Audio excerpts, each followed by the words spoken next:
So were there any issues? I noticed that Brian Foster looked like he was a little bit overweight.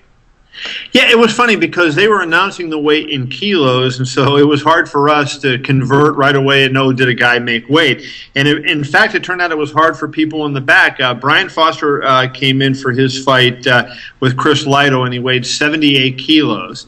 Mark Fiore was telling me that it said 77 on the scale. He looked down, Mark Fiore being Brian Foster's coach. I talked to him later after the situation ended. So they thought they were good. So Brian Foster went back and he ate, and this is a scoop, he ate a 6-inch Subway sub and he drank some water. And then they came over and they said, well, you were 78 kilos, you were overweight. He had to lose a pound. So they brought him back after everybody was gone, and he dropped his drawers and took his shirt off and everything. So they had the towel up, stood on the scale, and he basically came in at 77. So he made the weight.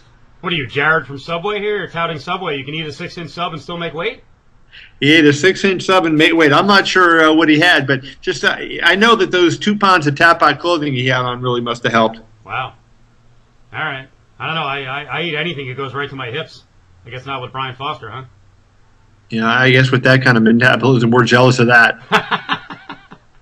All right. Well, let's break down the fight card a little bit. First of all, I do want to mention that fight as an undercard fight.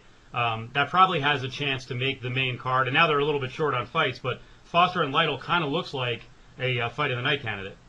Well, I would think so. I mean, how many times has Lytle won Fight of the Night, Steve? I mean, you know, it's maybe 3 or 4 times. And I think Foster, if I'm not mistaken, won in Dallas for his loss against Rick Story. And did he get something at 106? I mean, I know he had a great performance against Brock Larson at 106, and he might have had knockout of the night. I can't remember. But, you know, both of these guys have had that. And I think it's the kind of fight where you would expect it to be a high-contact, fast-paced fight. I rode the elevator up to my room with Chris Lytle. I saw him, got a chance to talk to him. He looked phenomenal on the scale. I mean, he was one of the guys that really impressed me in terms of looking at his condition. You know, I mentioned before that I thought Vanderlei looked good. Krzysztof Szynski was one, but Chris Lytle also. Chris looked really good. I think that can't help but be a very good fight, and that's going to tell us a lot about where Brian Foster is right now.